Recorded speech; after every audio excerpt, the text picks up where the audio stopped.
Daripada kau berdiri dekat sini kan, dengan pakai seluar pendek, kau duduk sana. Kau berdiri sini, kau berdiri sini. Orang tengah ramai ni kan, kau berdiri sini. Kau berdiri. Kau duduk dekat, menghadap sana. Kau duduk dekat sana. Lepas tu kan, tangan kau angkat. Okey. Okey. Kau duduk kat sini sampai aku panggil.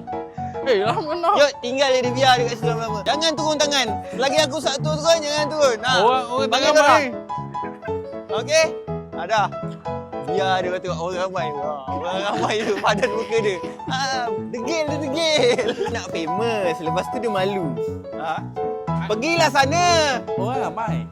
Barulah kata nak famous. Sabar. Tu geng Pontian ni. Tak apa, kata nak famous tadi. Pergi balik semula. Itu bukan banyak. itu viral.